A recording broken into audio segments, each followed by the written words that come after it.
Like this. Uhuru to the African nation. Thank you for tuning in to this special series of O'Malley Taught Me Sunday Political Studies. My name is Gazi Kodzo, and I am the Secretary General of the African People's Socialist Party in the colony of the USA. I am honored to introduce to you today Chairman Omali Yeshitela, the significance of our political report, our 7th Party Congress, and the key points of Chapter 3 titled, How the Party Survived Counterinsurgency.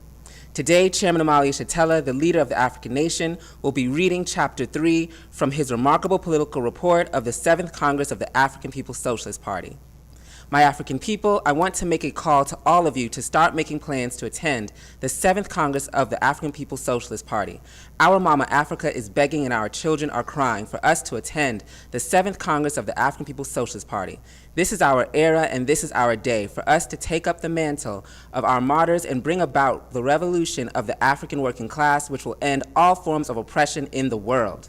The 7th Congress of the African People's Socialist Party is not an event. It's the opening ceremony of the funeral of white power imperialism. The 7th Congress is the most important time for African people since the Marcus Garvey UNIA Convention of the 1920s. Please go to apspcongress.org and find out more. Come one, come all, and watch Massa fall under the blazing banner of the vanguard, the African People's Socialist Party. Uhuru! Uhuru! Comrades, how appreciative are we to be studying the 7th Party Congress political report titled Vanguard, written by our chairman, Omali Yeshitela. This most important document is indispensable to all those who wish to make a thorough study of the great problems of the African nation, our essential task as African people, principles and methods of African revolution. Chairman's analysis undeniably sheds a leading light to the world revolution. After Chairman's reading, we will open to the questions and answers. We will only be answering questions that deal with the current chapter at hand. Rest assured that all of your questions concerning us as African people will be or has been addressed in these readings. We want to focus on the chapter in front of us to deepen our understanding, to strengthen our African internationalist stance. Please send in your questions as soon as they come to you. This way, no one forgets them once the reading is over. For all of you that are present physically,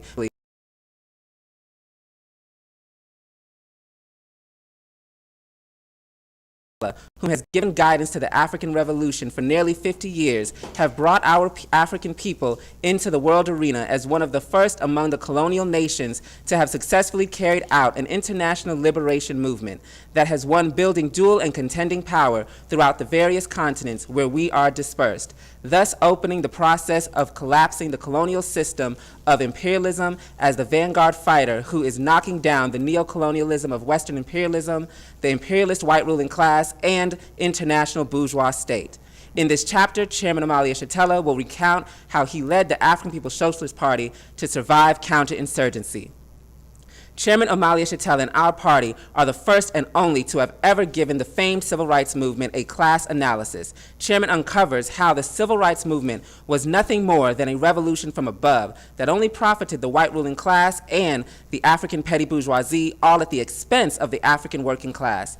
It was the Black Power movement which represented the independent aspirations of the African working class. Chairman explains how these independent aspirations could only be met through an anti-colonial movement and not the spineless fight against racism for legal democratic rights under a parasitic capitalist system. Chairman Omali Yeshitela and our party single-handedly summed up that the end of the Black Power movement wasn't caused by it being some fad and the emerging disco scene. Chairman correctly declares that the Black Power movement was crushed by a war with no terms, counterinsurgency. In the political report, he wrote the full effects of the brutally violent COINTELPRO. Chairman brings us to the understanding that not only did COINTELPRO assassinate our leaders, but created the drug economy in our communities, built highways and infrastructures that totaled our central areas of economics, recruited countless eager African sellouts to bomb our community with slander, to usher in an era of deep demoralization, and created a plethora of designer laws to shove millions of African men, women, and even our children into their colonial prison system. No one but the chairman brought light to the fact that the criminalization of the African poor and working class was counterinsurgency. During the Black Power movement, oppressed peoples around the world admired the African working class and upheld our struggle as the guiding force for the world revolution. The white ruling class aimed to destroy the international solidarity through the barrage of slander campaigns eagerly led by the black petty bourgeoisie. Comrades near and far, come close and listen to Chairman lay out how the theory, which is forged African internationalism, and our main organizational principle, democratic centralism, saved and saves the vanguard party of the African working class from the onslaught of white power. Our future depends on your listening ears and brilliant brains to internalize this highly important lesson. Every step forward of our people and our party over the past almost 50 years is bound with the infinitely active and honorable revolutionary life of Chairman Omali Yeshitela. Chairman Omali Yeshitela is the great leader of our party and the great leader of our Africa. He embodies the close union of the ideal independence and freedom with that of African internationalism, of ardent patriotism of Africa with genuine proletariat morale. He represents the essence of the high values of our African people all along our revolutionary history. In him, the best qualities of our nation are blended with African internationalism, which is the ideological peak of mankind in our time. Chairman Omali Yeshitela's lofty mind and noble virtues will forever remain a resource of enlightenment and morale uplift for our people. I am personally appreciative of Chairman Omali Yeshitela for breaking the path of gender and sexuality nonconforming Africans to participate and lead the African Revolution and to partake in the self-governing of our soon-to-be Africa. Everyone, please stand. It is my honor to present to the African nation and our world, Chairman Omali Yeshitela. Israel too. E Africa. E Africa. Israel too. Uhuru. Uhuru.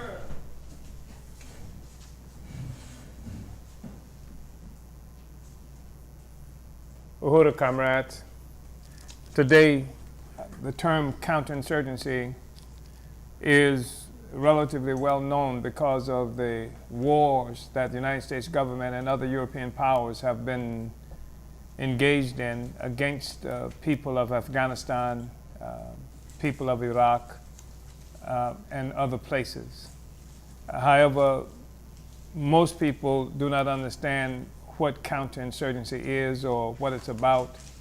The way it is used by media pundits presupposes that this counterinsurgency is a relatively good thing.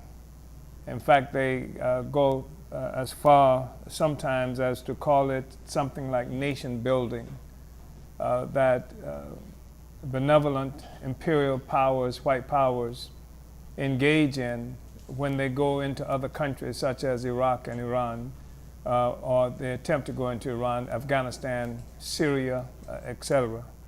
But counterinsurgency is just another term that's used to mean oppose revolution, oppose the struggles of the people. The word insurgency is something that is used to define by the imperial powers, by white powers, to define uprising or potential for uprising among oppressed peoples around the world.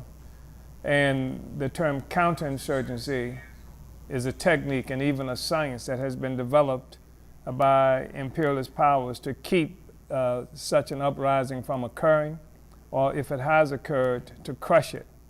It uses all forms of struggle, while in the final analysis it is based on armed physical brutality to crush such a movement. It also includes things like psychological war, economic warfare, and other things. And two of the most compelling or most significant aspects of counterinsurgency is what they call resource and population control. That is to say, to control the resources that might be coming into an oppressed community they are intent on oppressing or controlling or dominating, and population control, being able to control the population, how it's moving, whether it can move or not. They have utilized various structures and things like that to implement this resource and population control.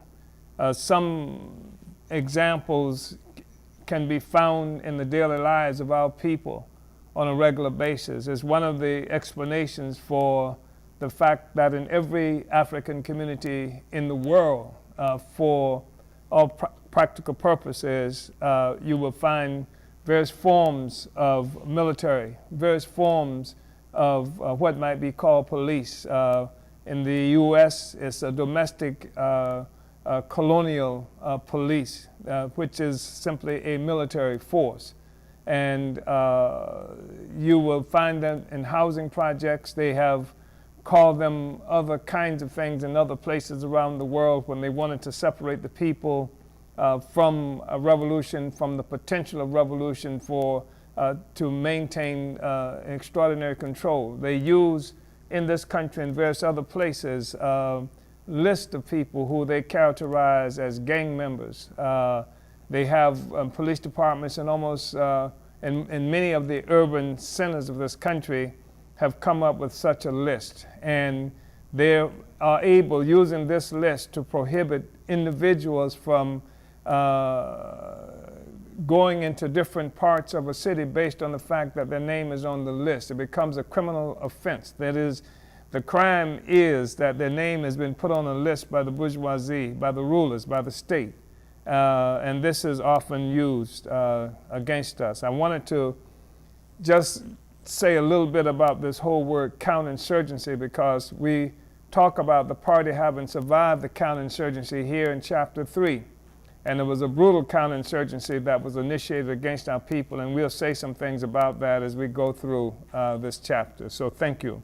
Comrades, it is important for us to be able to help our people understand the historical basis, both for the rise of the Black Power movement of the 1960s and its demise. It was this period that most determined how we understand the nature and character of our struggle today. The image and bold initiatives of Kwame Nkrumah, first president of independent Ghana, and the implacable stance of Patrice Lumumba are etched in the consciousness of all who look back at that era of universal struggle of African people. We were made confident of our road to liberation by the incorruptible visage of Malcolm X and the massive mobilizations for national democratic rights led by Dr. Martin Luther King Jr. The scenes of courageous young Africans from the Student Nonviolent Coordinating Committee, the Junta of Militant Organizations, and the Black Panther Party, to name just a few examples of high resistance of the time, leave many Africans at a loss. Why the current lack of direction for the mass movement today? Why the absence of universal opposition to our colonial domination as a people? Our party provides a history and class analysis of the development of the Black Revolution of the 60s that must be understood by militants and activists attempting to interpret the state of our struggle today and answer these questions. One thing that must be understood is the profound correlation between the historical events occurring in Africa and other places throughout the colonial world and the freedom movement of Africans in the U.S. This is an important point because there has historically been an attempt made to isolate the struggle of African people in this country, to separate it, to abstract it out of its relationship with other things occurring in the world, as if somehow Africans in this country, or this country as a whole, does exist separate from the rest of the world. And as a consequence of that, it has impacted on our consciousness and our understanding of what the struggle was about. It has allowed us to assume that we were struggling simply because of something that has its origin right here in this place where we are located today, and that it is not connected with other factors and other events in the world. Bourgeois thinkers in this country have come up with a shallow explanation for the rise of anti-colonial liberation struggles during or following both the First and Second Imperialist World Wars to redivide the world. And we say these were imperialist wars to redivide the world. We don't hear them talked about in that fashion. We hear of World War I, World War II, and then the U.S. and the white people aligned with the U.S. that have come to be known as the Atlanticists, more or less the Atlantic group. They were the good guys and the other people were the bad guys. And so there was a World War I and a World War II. That's all we know about it. But the reality is that's how we've been taught about it. But it was a war by imperialist forces to redivide the world. And that's critical for our understanding as well, because how did we get here in the first place? That is, say, Africans who are in the U.S. and who have been forcibly dispersed around the world. It is, in part, this contest that we continue to find ourselves involved in that we are talking about. Their explanation, that is to say, for the rise of the anti-colonial liberation struggles during or following both the First and Second Imperialist World Wars to redivide the world, their explanation is that African soldiers and other colonial subjects who participated in those wars in defense of our colonial oppressors were inspired by our first glimpse of freedom when we visited other lands as soldiers for the empire. There may be some truth to the fact that many of the colonized were able to leave our villages and experience the larger world for the first time since white power took over our lives. The massive phenomenon known as the Marcus Garvey movement followed on the heels of the First Imperialist World War, while the historic civil rights movement rose up in the years following the Second Imperialist World War. Nevertheless, an understanding of the explosive and generalized growth of the struggles for national liberation in the U.S. and around the world must be sought beyond the self-laudatory explanations of the international colonial bourgeoisie. The reason we say a self-laudatory explanation is because what it boils down to is they are saying that Africans and other people saw for the first time freedom when we were fighting these wars for white people, when we found ourselves in England and France, brought from Africa, brought from other places, and brought from here. We saw for the first time what freedom looked like, and this was the basis of our aspirations to be free. Were it not for that, I guess the assumption is that we would have been satisfied with still being colonial slaves. And that's why we say it's a self-laudatory explanation. Nevertheless, an understanding of the explosive and generalized growth of the struggles for national liberation in the U.S. and around the world must be sought beyond the self-laudatory explanations of the international colonial bourgeoisie. Historically, the colonial rulers have always employed colonial subjects to fight their predatory wars, whether between themselves or against other colonial subjects. The British used Africans from other African colonies in their attacks against the courageous Kenyan Land and Freedom Army, or Mau Mau. The Mau Mau successfully stood up to the British Empire for many years before the brutal, terroristic British counterinsurgency campaign was able to crush the heroic struggles in the 1960s.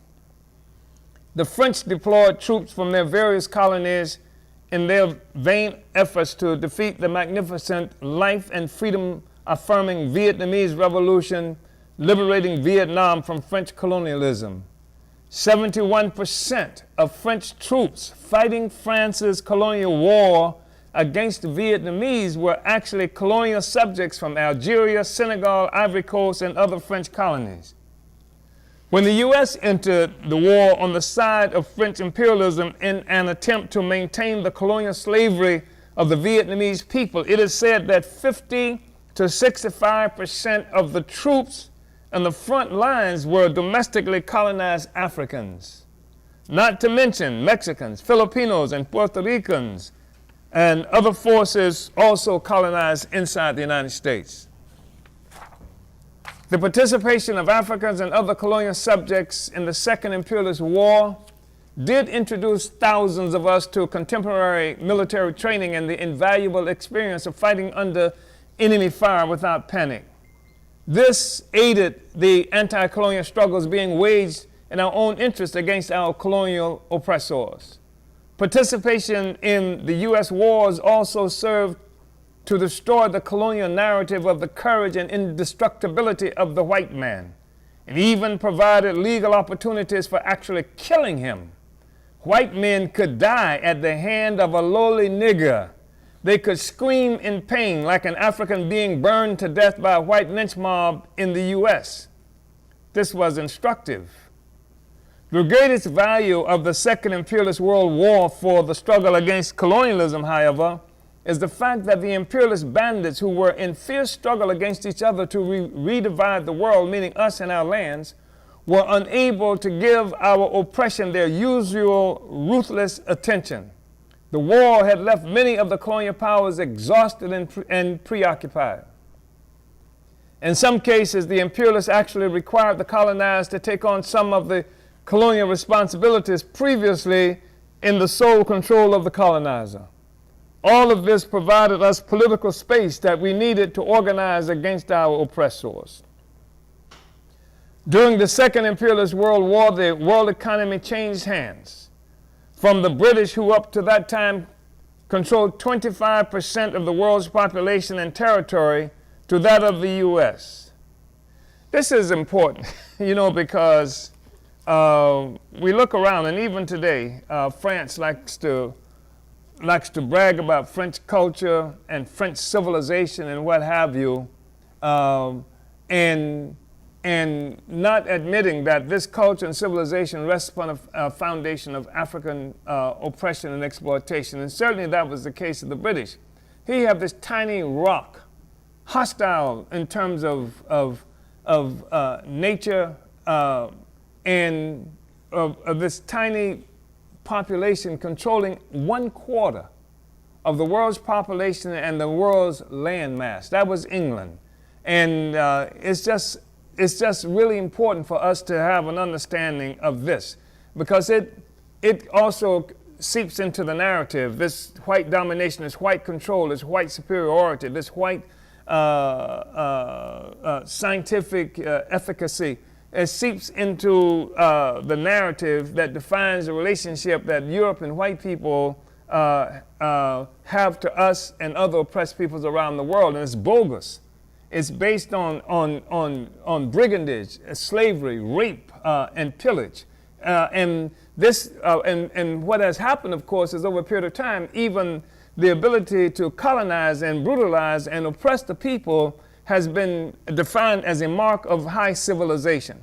In fact, you will find even people in your neighborhood who will argue about the superiority of the white man. The white man must be superior because he dominates and controls everybody else, as if that were a mark of civilization and not of barbarism. I think it's worth just saying something about that. So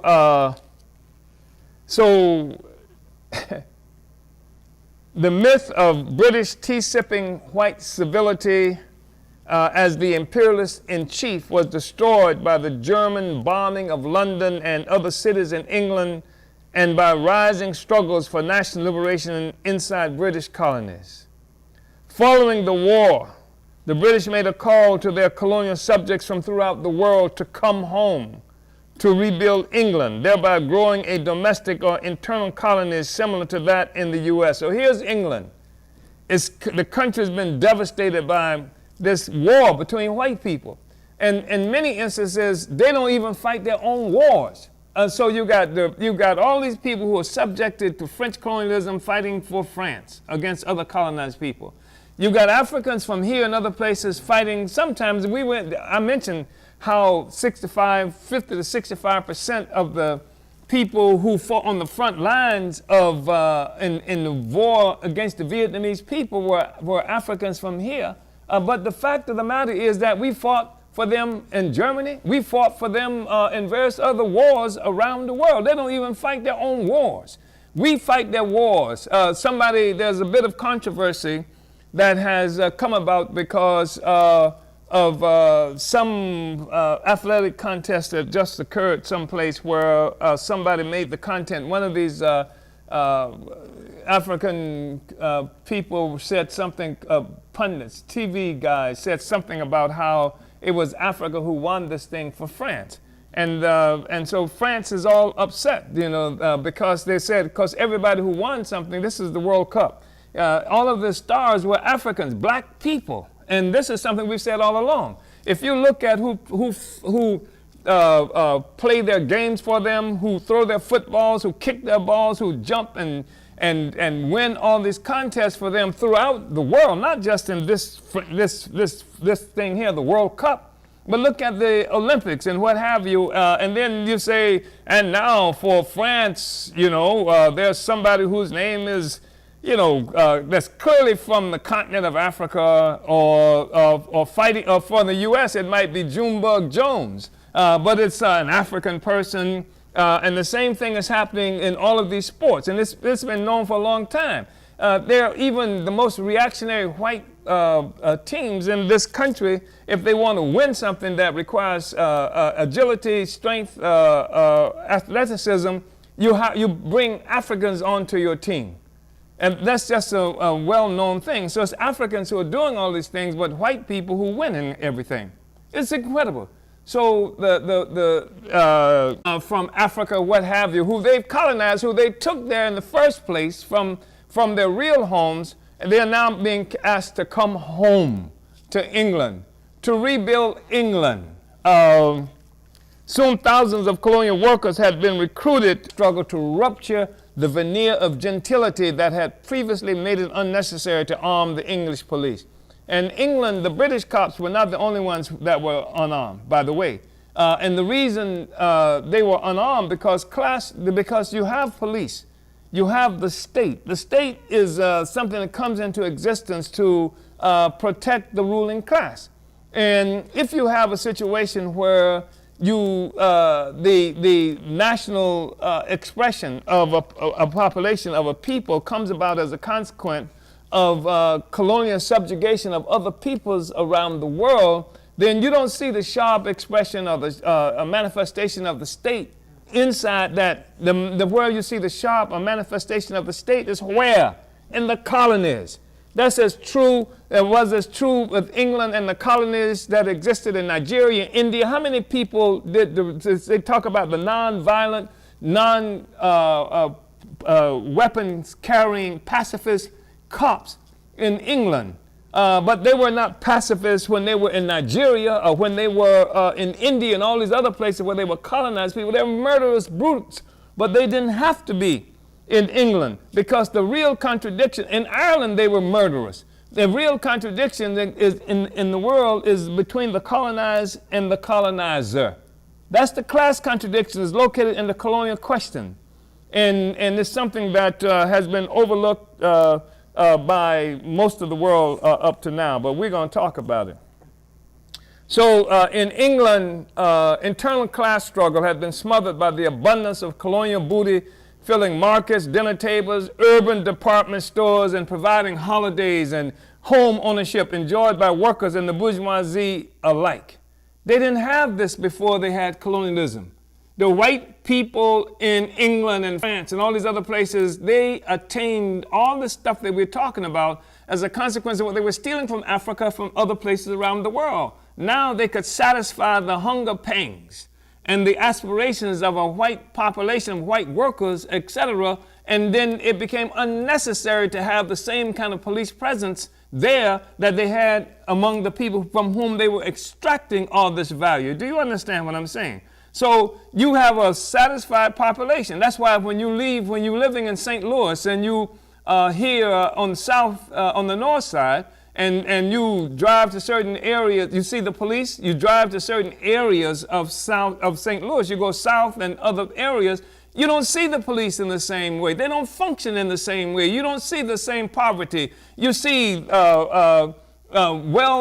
taken care of streets and homes and things like that, because the colony, that's where the real contradiction is, and we are colonies in far reaches of the empire, Southern Africa, Kenya, India, Australia, Canada, and the like.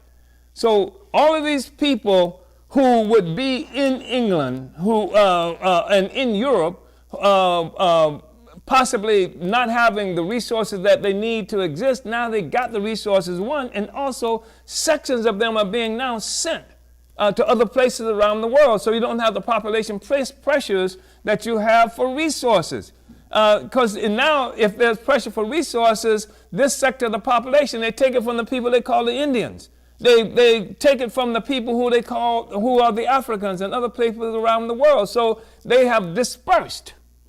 They have dispersed their poverty. They have dispersed the class struggle that would be inside Europe to these other places around the world where they're no longer struggling with their own ruling class. They have become agents of imperialism in oppressing the rest of us. Today, the British do not boast so loudly of a pacifist police department. Increasingly, the armed British police force inside England is no different than what is called the army when it's deployed in Kenya, Nigeria, Rhodesia, South Africa, India, and Ireland. The United Kingdom is a lot less united today as a consequence of the importation of labor and class struggle from the British colonies. While many colonies were able to win national independence through people's struggles in the years following the Second Imperialist World War, imperialist powers retained economic and political domination over African people through the system that we call neo-colonialism, or white power in blackface, carried out by the African petty bourgeoisie. As we explained in An Uneasy Equilibrium, and I quote, "Our party has been able to advance the understanding of neo-colonialism, giving it a class character and identifying the African petty bourgeoisie as the social force from which it springs. Throughout the world, when the movement for liberation grew to an extent that masses rose up with the blood-curdling cry of 'kill the white man,' it became no longer tenable for white power to exercise its rule directly." That's why they need some of these Negro politicians running around here today. Some of them who are saying, keep 28. Indirect rule, neo-colonialism, white power in blackface became necessary. The mass struggles for liberation necessitated an obvious transfer of political power from the white colonizer to the black colonized. This serves to obscure the fact that the white colonizer continues to dominate the colonized through control of the economy, and hence control of the politics of the colonized. Neo-colonialism is the concept developed by Kwame Nkrumah to define the new face of colonialism. Nkrumah taught how the continued control of African economies allowed for indirect rule by the same powers. However, it was our party that defined African neo-colonialists according to their class character. It was we who recognized the role of class in the implementation of neo-colonial rule. This had not been previously understood, nor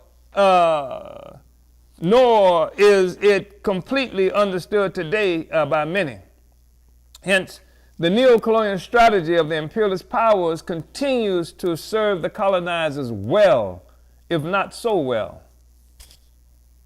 The U.S. did not suffer the consequences of war being fought within its domestic borders and became the center of the capitalist world economy. This is reflected in the 1944 Bretton Woods Conference, known as the United Nations Monetary and Financial Conference, and the establishment of the World Bank and International Monetary Fund that relocated the center of the world capitalist financial system in the U.S. Brothers and sisters, comrades, this is not something that the workers, come into contact with. I mean, the whole concept of the Bretton Woods Conference and United Nations Monetary and Financial Conference and the establishment, people are not supposed to be aware of this, but we are aware, and this is what it is that we want. We are the advanced attachment. We are the general staff of the working class. So all the workers don't have to know it as long as their advanced attachment understands it and can take this understanding out into the world, translate it into struggle to overturn the social system. But we're mentioning this. This is in the political report for the 7th Congress of the African People's Socialist Party, which is an organization of the advanced attachment of the African working class. This is the working class having this discussion. This is not U.S. Foreign Policy magazine or journal or something like this. This is the discussion that's happening among the working class, and this is where its power lies. And this is why, we are having this discussion today. The European imperialist powers were now forced to share with the U.S. their previously dominated markets and resources from their colonial bounty. Raw materials from the colonies that were opened up to U.S. exploitation began to create a critical need for U.S. workers to transform them into finished products. workers from Eastern Europe, after having become a part of the Soviet bloc following the war, were no longer available to the U.S. as in the past. Y'all with me on this? The bourgeois solution for the U.S. worker shortage was located in the southern states. See, what happened was all of the European powers, or the vast majority of them, were engaged in colonial domination of other peoples and countries. That's how they got all the resources. That's how they took care of themselves, fed their children, created universities, cathedrals, the whole bit, paved their streets, magnificent architecture, every place. But every paved street, every fine structure that they created was something that they extracted. And you know how you know they were extracted from someplace else? Because all you got to do is go to Africa, and those streets are not there. They're in Amsterdam. Those streets are in Manhattan. Those streets are in St. Louis, as opposed to you go there and you find poverty, you find people who are starving because their food is not there. Their food is in Europe. You live in a country, in a world where you can get fruit in any season. You can get vegetables that come from any season. Seasons don't mean anything because any place around the world that is a place where some food is some food, some vegetable, some fruit is growing, and they can get it from there and put it here. You go to Indian restaurants, Indians don't eat like that. You go to a Chinese restaurant, the Chinese don't eat like that. Generally speaking, they haven't. They haven't eaten like that. These are situations where all these resources are coming from impoverished places, and you find them in the centers of imperialism. You with me on that? Yeah. Open up a refrigerator, stolen food. Go to a bank account, check your bank, stolen money, stolen resources, and what have you. This is the relationship that we have. So now, in the past, when the U.S. needed workers of a certain kind in their factories, their industry, and what have you, they got them from Eastern Europe. But that was before the success of the Russian-Soviet Revolution. With the Soviet Revolution, these people who are in Eastern Europe are no longer available because they're part of the Soviet bloc. You understand? And so what does the U.S. do? It still got workers, but these are workers, these black workers who are in the South, primarily in the South. We exist other places, but this is the process that brought you to St. Louis that I'm talking about now. That's why I'm saying you can't just think of this whole thing in some kind of isolation that somehow we just happen to be here and messed over here. This is a whole world social system coming into existence. This is what brought your parents and grandparents to St. Louis and other places, this process that we're talking about now, because the workers were not available from at this time from Eastern Europe. And so then the U.S. gets these workers from where? From down south. But guess what? Now with the collapse of the Soviet Union, right, you're subject to go into a department store or a supermarket or someplace and buy something. You take your unemployed self, or you come from an unemployed community and buy something from somebody who now speaks with an East European accent. Mm-hmm. And sometimes don't speak English as well as you speak English. You can't get a job because you don't speak good English, they say. And sometimes you are now dealing, because the Soviet Union has collapsed, and they would prefer, given an opportunity, to be able to bring in white workers. Partially because the white workers are more educated, generally speaking, coming from these because they got the benefit of socialist education that they didn't have to pay for, right? And now they're here. They're more educated, generally speaking, than you are, because the bourgeoisie here kept you from achieving a certain kind of education so that you could not compete in the system and so that you would not mess up the whole arrangement that they've established for everything here. You see? Yes. It's bigger than keeping 28. Yeah. As they say, it's bigger than hip-hop. Yeah. You know, so the bourgeois solution for the U.S. worker shortage was located in the southern states among the domestically colonized African working class. The problem was that the relations of production in the South required Africans to be tied to the intense, backbreaking toil associated with labor-intensive capitalism. The Southern-based, labor-intensive colonial capitalist system was opposed to any kind of change that might challenge its profit and domination and the existing relations of production that protected it. These relations of production were justified by the ideology of white nationalism. It was for these reasons that African laborers were denied the right to the minimum education that would be necessary for workers in capital-intensive production. This was why the liberal U.S. bourgeoisie supported the nonviolent effort to legalize education for the oppressed African workers in the South. The apartheid regime of South Africa was influenced by and built on the same relations of production that existed within the U.S., where Africans were totally disenfranchised and defined as subhuman. There was such a thing as nigger work that placed restrictions on where Africans could work and what we were permitted to do within those workspaces. Separate toilets, drinking fountains, and neighborhoods were also used to define Africans as less humans than the North Americans or whites who set the standard for human identity. The colonial state also initiated deadly prohibitions on all social interaction, especially sexual, between the colonizer and colonized, essentially between African men and North American or white women. This whole thing about separate toilets, and I grew up in an era of separate toilets and separate water fountains in the same spaces.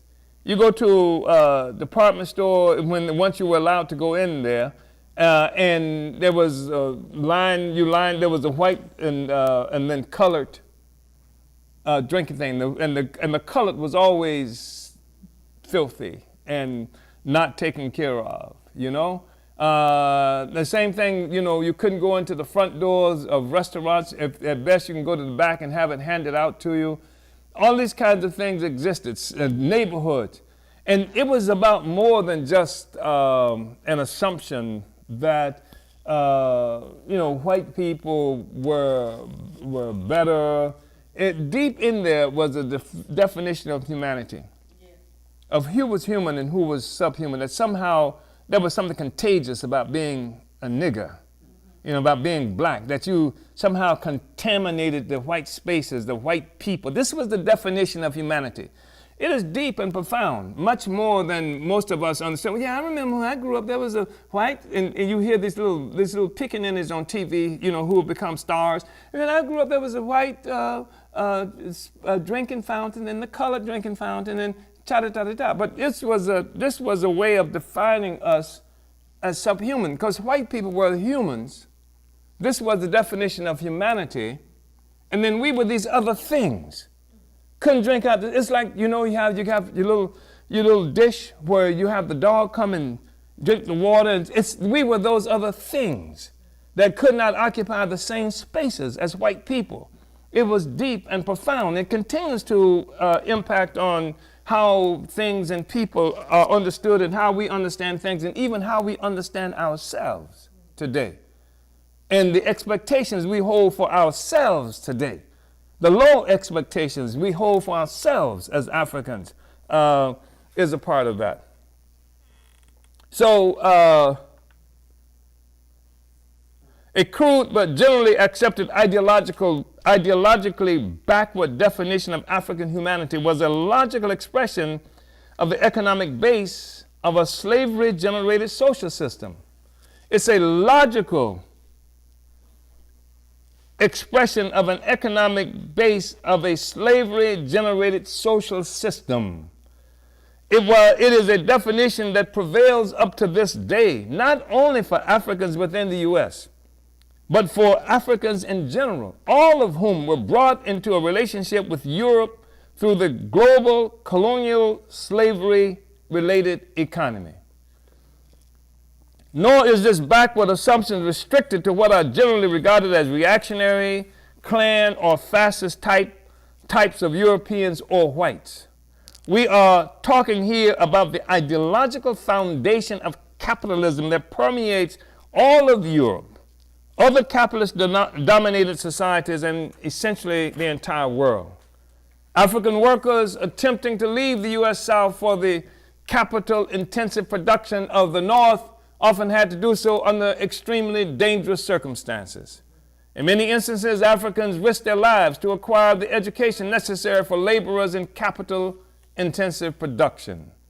These contradictions led to the alliance between members of the liberal sector of the colonial bourgeoisie, as represented by U.S. Senator and Vice President Hubert Horatio Humphrey and former U.S. Presidents John Fitzgerald Kennedy and Lyndon Baines Johnson, and the liberal colonized African petty bourgeoisie. We call these names because they have become symbolic of that period in the 1960s where the liberals were, quote unquote, defending the rights of black people to go to school and, etc. Both needed, and to vote. Both needed change and access to African workers, but for entirely different reasons. Both needed a revolution from above.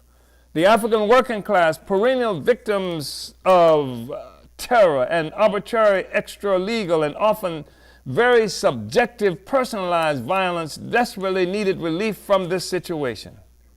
We wanted, and it was often personalized. It was subjective and personalized. I mean, where people would cut off parts of your bodies, and it was a vicious kind of torture that you didn't even see perpetrated against animals, the way that Africans were treated. It was very personal, very subjective kind of violence, and it was subject to be inflicted upon Africans at any time with the whim of any white person. And white women played a fundamental role in this whole process.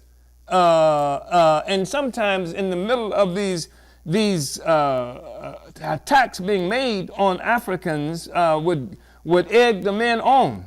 That you're not, what kind of man are you kind of thing if you can't do this and that. Y'all know what I'm talking about because it's not just restricted to white women and white people. But that's the thing that, played a really profound role in that, and we don't have enough time to talk a lot about that. But the African working class, perennial victims of terror and the arbitrary, extra-legal, and often very subjective, personalized violence, desperately needed relief from this situation. We wanted to be able to see a future where our children would not be locked into an indeterminate, relentless brutality with poverty and back-breaking nigger work. The colonized liberal African petty bourgeoisie needed democratic changes for its own protection from this arbitrary extrajudicial treatment. Even petty bourgeois, educated and otherwise assimilated Africans were subjected to the vicious whim of uncultured, uneducated, reactionary whites who function as extensions of the white colonial state in their treatment of Africans. The selfish interests of the African petty bourgeoisie also required mass access to the electoral process as a means of acquiring an ability to integrate into the capitalist economic system, which is the definition of equality for the African petty bourgeoisie. They needed the African masses to have the ability to vote so they, the African petty bourgeoisie, could be elected to office and positions of power to integrate into the capitalist system as co-predators. It plays out right now. These petty bourgeois forces became the burgeoning neo-colonialists. Many had no neo-colonialist aspirations. Often, they merely wanted to be part of the existing setup. They just wanted to be with white people. The revolution from above that we have come to know as the civil rights movement was funded by the liberal sector of the white ruling class. This explains why the movement had to be based on philosophical nonviolence. This explains why the movement had to be based on philosophical nonviolence. It wasn't because Martin Luther King was a Christian, because Ku Klux Klan was a Christian organization too. And King's Christianity taught you to suffer peacefully, and their Christianity taught them to kill you and torture you. This explains why the movement had to be based on philosophical nonviolence. The white rulers were not about to fund a movement that might engage in armed resistance to white terror that might destroy our colonial domination. The problem for the white rulers and their compliant African minions was the fact that the fodder for This movement, the impoverished and brutalized Africans of the southern U.S., would discover our own interest in the struggle for the democracy being sought by the liberals, colonizer and colonized alike. In the struggle to change the world, these African toilers would ourselves be changed. As we summed up in the article Advanced Attachment, which appears in the book Omali Ishatella Speaks, and I quote, "During the 1950s, the alliance between our movements and the liberal bourgeoisie consolidated itself in mass struggle. In the process, our movement began to achieve a revolutionary character. This movement activated the African victims of U.S. colonialism as conscious participants and impacted on the consciousness and practical life of all the people inside the U.S. This powerful movement, in its slogan demand for black power, coming in 1966 after the petty bourgeoisie-led civil rights movement had realized its aims with the enactment of the Civil Rights Bill of 1964 and the Voting Rights Act of 1965. So you had the 64, you got a Civil Rights Bill, you got a Voting Rights Act in 1965. So they got more or less what it is they wanted formally, but still moving forward, the demand came for what? Power, black power. Not Voting Rights Act, not civil rights, but black power became the demand in 1966. So, I mean, it's interesting that you have in 64, you have a Civil Rights Act, 66, you got a Voting Rights Bill, and then 65 rather, and then 66, you got a demand for black power. The outcome of the alliance was something that neither the liberal bourgeoisie or the black petty bourgeoisie could predict, namely the emergence of an African proletarian rising from the bowels of America itself, unquote, we observed in Advanced Attachment. While the selfish interests of the African working class proved to be in contradiction with the aims of colonial white power, they were in contradiction with the interests and aims of the black petty bourgeoisie as well. We noted again in Advanced Attachment, and I quote, "An inconsistent, though generally materialist philosophy of black nationalism began to emerge out of the aims of the African working class. Black nationalism began to reject the idealist and obscurantist philosophy of the liberal black petty bourgeoisie. Martin Luther King's dream of a better day in America as a consequence of the moral regeneration of whites or of the oppressor nation was challenged by the nightmare as defined by Malcolm X. The African proletariat facing objective reality in America raised the demand for black power to determine our own black reality," and unquote. And I don't have enough time to talk much more about the influence of Malcolm X on this entire process, because even as the civil rights movement was raging, Malcolm X, and I say Malcolm X, I didn't say the Nation of Islam, I said Malcolm X, was engaging the civil rights movement in serious ideological, in our community, in serious ideological struggle. You know, I mean, it was, like I said, it was an inconsistent kind of materialist line that was coming, because it still contained a lot of that Ooga Boogaism that's, to have been found in this religious obscurantism that was known as the Nation of Islam. But he was now dealing with practical questions. He was not talking about some freedom in the sky someplace, but he was talking about freedom on earth. And he was talking about self-determination. He was talking about anti-colonialism. And in the real world, as we examine the world, and this is what he was demanding people do, examine the world and not the ideas about the world. So this dream that King was talking about, he had a dream for thousands, tens of thousands of people, and Malcolm X saying we're living in a damn nightmare, that African people are living in a nightmare. And that's what he defined. And so the Black Power slogan, and Malcolm played a real profound role. Malcolm represented in many ways the first generation of proletarianized African people who moved from the South, agrarian, existence that your parents and grandparents lived in, came to these urban areas and became introduced to the factories and became proletarianized. Malcolm X was the most profound spokesperson for this rising proletarian consciousness, and he was challenging all of this idealism and what have you. In fact, that's what got him killed. Indeed, the Black Power slogan demand captured the reality for the entire African nation within the U.S. and the world. Inside the U.S. during this period, every African community was literally on fire with rebellion and anti-colonial resistance. It was an anti-colonial demand that challenged the limitations of the call for equality and rights within the colonial relationship. The Black Power demand gave a taste of political power to the masses of African people everywhere. As we continue in advanced detachment, quote, for the new generation of fully mobilized African workers that was thrust onto the scene as the main social factor in U.S. political life, its aspirations were far from being met by gaining legal democratic rights. The attempt by the petty bourgeoisie to moderate the black liberation movement, to decelerate it and direct it towards liberal bourgeois democratic sops were met with cries of "Burn, baby, burn" in Los Angeles and Black Power in Mississippi. At this point, the independent aspiration of the African working class became clear.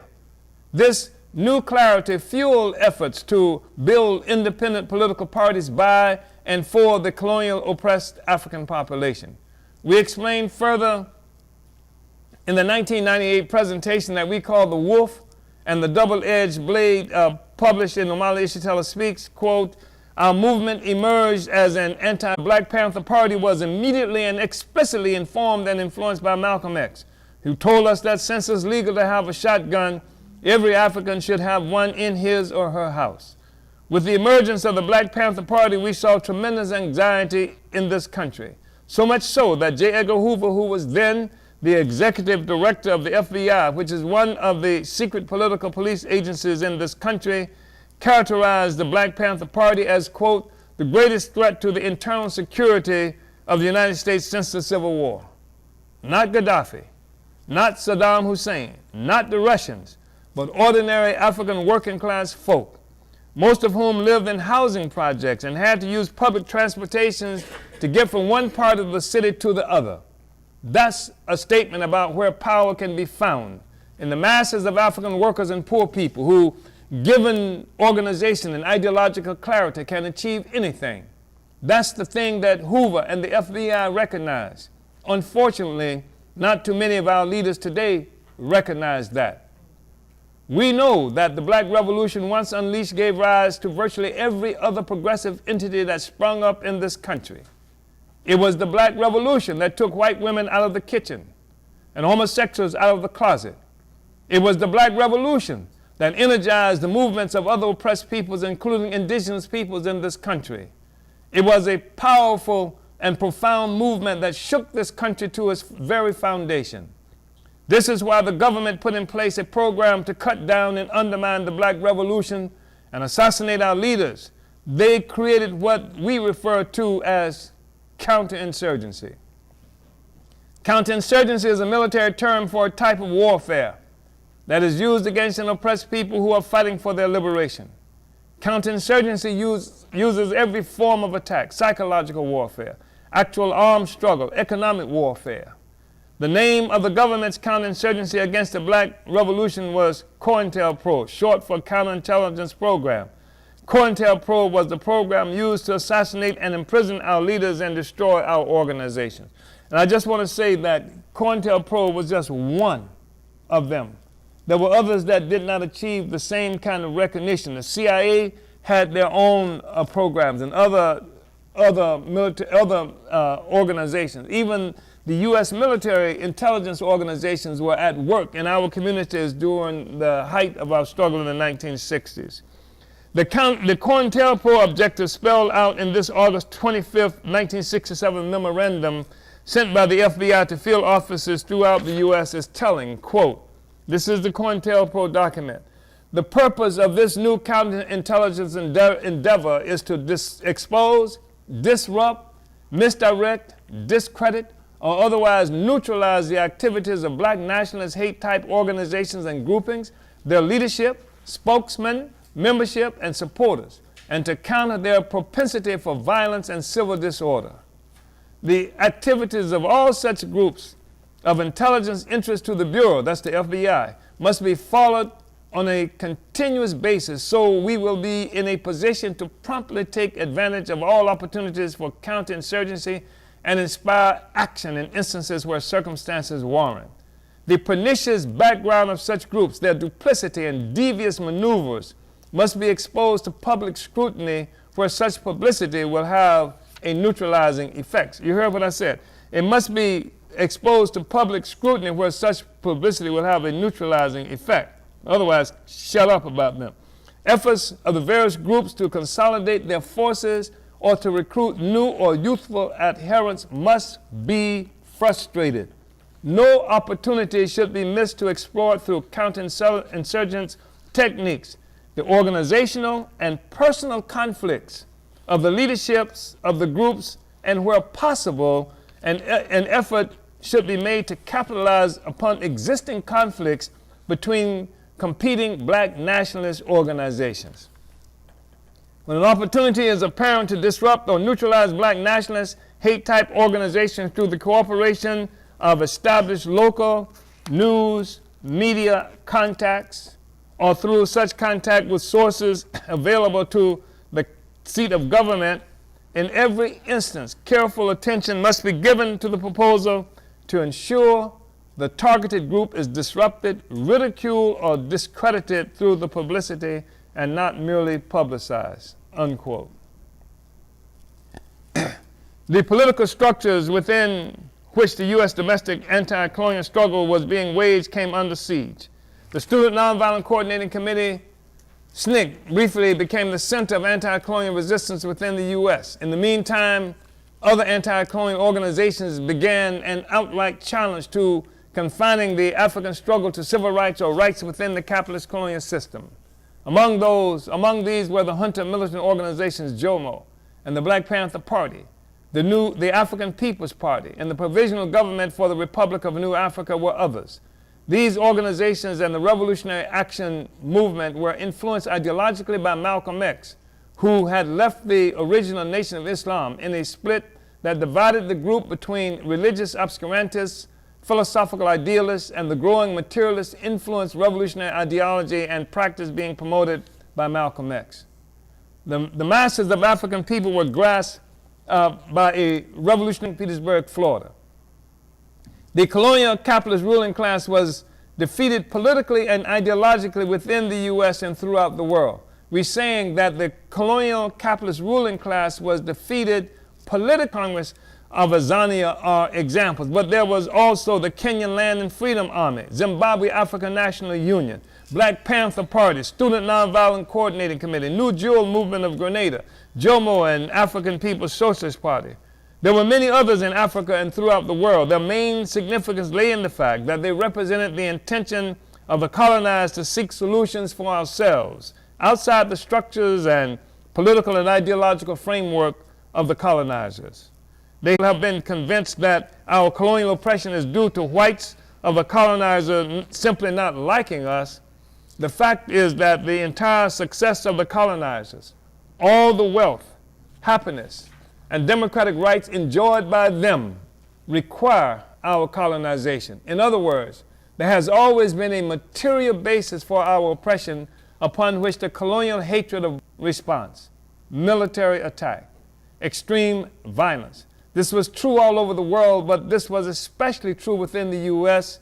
Here, our movement within the imperialist center, the headquarters of human oppression and exploitation, inspired the fighting peoples of the world and presented white power with an existential crisis. Because the U.S. front of the Black Revolution of the 60s threatened the very foundation of world capitalism, the U.S. initiated a war without terms against us. It was a war that upheld no internationally established conventions or rules of engagement. There was no recognition of political prisoners, no protocol for the treatment of prisoners of war or features of what the colonizers recognized as civilized conduct. It was a war without terms. It wasn't governed by any of the treaties and international conventions that govern war and treatment of prisoners and stuff like that any place around the world. Against us, none of that factored into the equation. While it was clearly a war against our struggle for liberation, and they don't recognize and never recognized political prisoners. They treated our political prisoners as criminals and prisoners of war. They don't recognize, never recognize prisoners of place Afghanistan who are fighting against them. They don't call them prisoners of war. They call them some kind of combatants. And terrorists, and they don't give them the same benefits of international law. And that's how, and they started that with us in this, not necessarily with us here, but all around the world. In fact, under British colonialism and the struggle against the Kenyan Land and Freedom Army of Mau Mau, as you know, the British troops did things like capture whole villages and would take African women and put snakes and banana leaves in their vaginas and snakes and banana leaves in the anus, the rectums of African men. And there was a story a few years ago when I was in England, and some people were victimized by this terror that the British were waging against the people who fought against colonial domination in Kenya, where this woman said when she was 14 or 15 years old that she had been captured, and British troops held her down and naked, and they filled a bottle with scalding hot water and stuck it in her vagina while troops stood on her legs to keep them separated, and one of them using boots kicked the bottle into her vagina. These are the white people who are claiming that all these terrorists are against them because they are so good and civilized and what have you, and to whom we give our allegiance without second thoughts because we kept in the dark about our true relationship with them and the history of this relationship. So there were no terms. All this stuff that they talk about in terms of international conventions, treatment of political prisoners, prisoners of war, stuff like that. None of that was something that was Africans benefited from. As we wrote in the political report to the First Party Congress, published as a new beginning, The Road to Black Freedom and Socialism in 1981, and I quote, "In the U.S., imperialism was constructed off the enslavement of African people and the near decimation of the native population. This system has been the cornerstone of world capitalism since the Second Imperialist World War, which means, among other things, that the resources, the wealth, the near-slave labor of the vast majority of the peoples of the world have been the basis for the development not only of the wealth of the ruling class, but of the entire North American society. Consequently, the bases of opportunism within the U.S. are very deep. Political debate," unquote, "political debate within our oppressed communities was neutralized by political assassination and other forms of counterinsurgency that included the inundation of the African colony with a plethora of drugs." Quoting from Advanced Attachment again, "It took an all-out urban war against the black working class in the 60s for a return to imperialist class peace and the reinstatement of the facade of the two-party system supposedly representing the class interests of all people. This war saw African workers stand up alone, not only against armed political organizations, but even armed military forces usually reserved for foreign U.S. intervention. In Detroit, this included the 82nd Airborne Division. In urban areas throughout the U.S., military tanks and an assortment of other sophisticated armaments were deployed against the unarmed African working class." Unquote. So it's really something that you must understand, because we were almost alone in this country when we fought them. We fought them for years. If you just take from the Civil Rights Movement to throughout the Black Power movement, you're talking about almost 20 years of unrelenting resistance and struggle. And we did it almost alone. I mean, I know you can find a picture and statements of a few white people, but the reason that you might even remember their name is because they were so few. The fact is that we stood up against imperialist white power inside this country alone, or nearly alone. Ultimately, the colonial rulers imposed an illegal capitalist drug economy onto the colony after denying African participation within the legal capitalist economy. After the rebellions of the 60s swept U.S. cities, urban African communities throughout this country were consciously and strategically decimated by the colonial capitalists through urban removal programs. that tore down long-standing from Southeast Asia and CIA planes to the United States, simultaneously creating counterinsurgency programs against two critical anti-colonial fronts, Vietnam and the U.S. internal or domestic African colony. This is why as soon as anti-colonial African leaders such as Martin Luther King, Malcolm X, and Fred Hampton were assassinated by COINTELPRO, an epidemic of heroin hit our communities hard. By the early 1980s, following the victory of the Vietnamese Revolution over U.S. imperialist military, the U.S. was again waging counterinsurgency, this time against the Nicaragua and Central America. Meanwhile, it expanded its counterinsurgency against our domestic African colony far beyond the COINTEL program, with the mission to salt the earth of the entire African domestic colony in an attempt to make sure that it would never rise up against. This concept of salting the earth is something, if I remember correctly, the Romans did after Hannibal contained Rome for something like 14 years. It was the greatest power on earth, and Hannibal came from North Africa and just ran up and down, kicking Rome's ass. And so once they destroyed Hannibal, Hannibal was from a place called Carthage. It may be, what's the name of that? It's in North Africa. Anyway, it has another name now. And so after destroying Carthage, the Romans allegedly salted the earth, put salt down so nothing would ever grow there again. So there would never be anything there again. And that's what happened with us in terms of the drugs.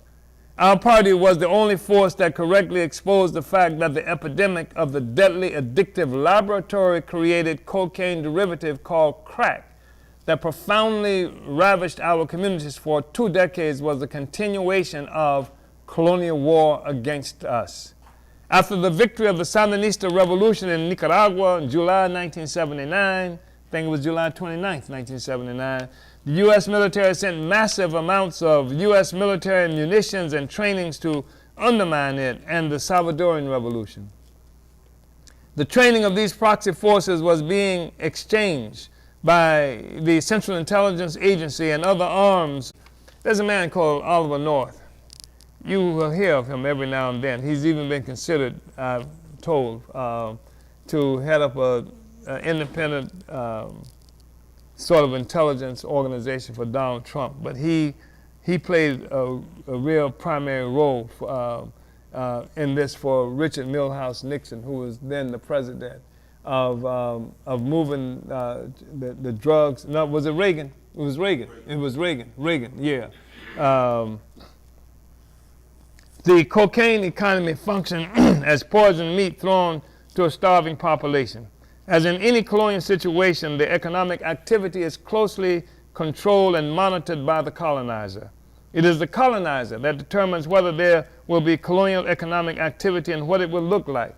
And that's what you must understand. Nobody should be able to embarrass us about the poverty and starvation in our communities. When you live under colonial, that's why you got to get rid of this whole racism thing. You live under colonial domination. It's the colonizer that controls all the economic activity, every bit of economic activity in your community. That's why you can live in the same city, and have these pockets of vast poverty. On the one hand, on the other hand, you have so much wealth in the same city. You have different conditions of existence. You have lifespan differences. You have economic opportunities and all of that in the same city, because the colonizer controls it. The colonizer controls the politics in your community. If you got Negro elected officials, the colonizers, for the most part, control the politicians, the politics, and the economy in your community. Clearly, the drugs imposed on the domestic colony, with an estimated annual value today at $500 billion, were there because the colonial state wanted them there. The absence of any legal economic life prevailed because the colonial state rulers wanted it that way. The drug economy served to demoralize and criminalize our community and provided a scapegoat for the neo-colonial African petty bourgeoisie to avoid charging the colonial rulers for the conditions in our community. This also allowed the petty bourgeoisie to distinguish themselves as the good Negroes, who, like the white colonial society, were being undermined and brought down by the African working class, the primary target of the drug economy. And even some places, like in St. Louis, where there are so-called working class type Negro office holders, they function in the same fashion, and they too lead the state, the police, against the bad. They are the good Negroes, and they will lead the police against the rest of us who are disrupting what otherwise might be a good thing. In the wake of the government-imposed drug economy, the U.S. began passing laws that enabled the colonial state to round up millions of African workers who had recently been organized to revolution and put them in prison, eventually building the largest prison population in the entire world. Massive prison building projects were established all over the U.S. as white communities vied and fought for prisons to be able to provide colonizer nation white workers well-paying jobs at the expense of tens of millions of colonized African people stuffed into these concentration camps.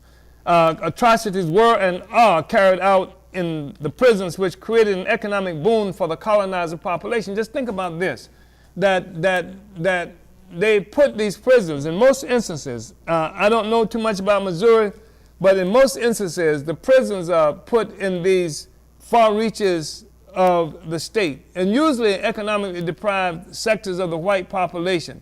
And the white people actually want prisons. They beg for prisons to be put there, because what grows up around the whole economic activity in life grows up around these prisons.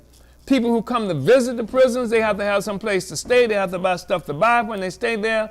The guards, the people who are employed, as guards and what have you, they make good income. So there is an incentive in the white communities for having African people locked up, and that incentive is magnified once the prisons are privatized, as they are increasingly done today. And they're on the stock market. So it's not just a local community now that has an interest in it. It's the whole white population has an interest in it because they make money from the stocks.